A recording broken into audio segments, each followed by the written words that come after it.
Joining us here in the H&N Digital Center is our Maui Bureau Chief Reporter, Chelsea Davis. Aloha, Chelsea. Welcome back. Let's get the latest on the Maui wildfire recovery. It has been well over 6 months since this fire, but we know there's a lot of housing issues that still need to be addressed. Tell us about that. Yeah, absolutely. You know, Dylan, housing is still Maui's #1 priority and #1 challenge and issue. That's what I'm hearing from the fire survivors on Maui. You know, Governor Josh Green has an emergency proclamation right now that's set to expire on March 5th, and so it will expire if he doesn't renew it. There is an eviction moratorium in that emergency proclamation, so a lot of housing advocates are advocating and asking him to, one, extend the emergency proclamation, but to also close his loopholes, because right now his emergency proclamation only protects people who are facing evictions. It doesn't protect people whose leases expire, and what we're seeing from these tenants are their landlords are choosing not to renew their leases, and they're getting letters saying we're sorry due to unforeseen circumstances. We are deciding not to renew your lease. We need to do renovations, or we're selling the property, or we're having family members move in. And so a lot of people are now facing homelessness. They are living on the streets, and a lot of them are having to move to other states as well. For those who were living in the hotels, we know there were a good number of them. What's the status on that? Are the hotels still offering to house people? Yes, absolutely. I know there are several hotels. Royal Lahaina in Ka'anapali is one of them. I believe they have committed until 2025, next year, to housing fire survivors. I believe the Hyatt as well. I'm not sure about other hotels, but I know there are a handful of hotels. But what they're really pushing for is dignified housing, and that is why Lahaina Strong, they're camping on the beach, they're fishing for housing, they're fishing out there because they want dignified housing. They don't want these people to keep moving from hotel to hotel. They want them to have stable temporary homes until their family can rebuild their homes.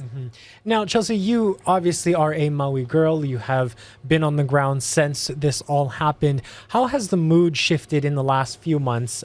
Obviously, we've seen the stages of grief, shock, anger, but in the last within the last month, maybe since we've talked to you, how are people there really feeling?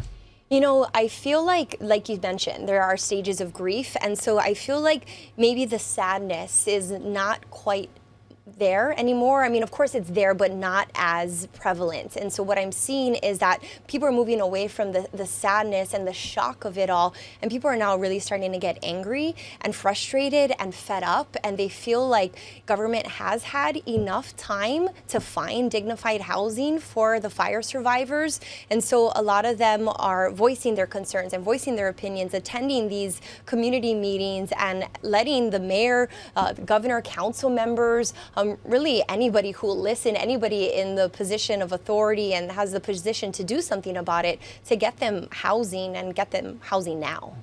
And looking toward the future of rebuilding, we know at some point some residents said it's too early to even talk about that. How has that conversation developed, or has it at all? Yeah, you know, I spoke with the county spokeswoman, and she said there's so many things that are happening simultaneously. There's, you know, some people will tell you they're moving too fast and they need to really think about their decisions and the impacts, because a lot of the decisions they have will have unintended consequences, like the emergency proclamation. And there's a lot of government assistance programs that are made to entice landlords to house fire survivors, like FEMA. They have a direct housing lease program.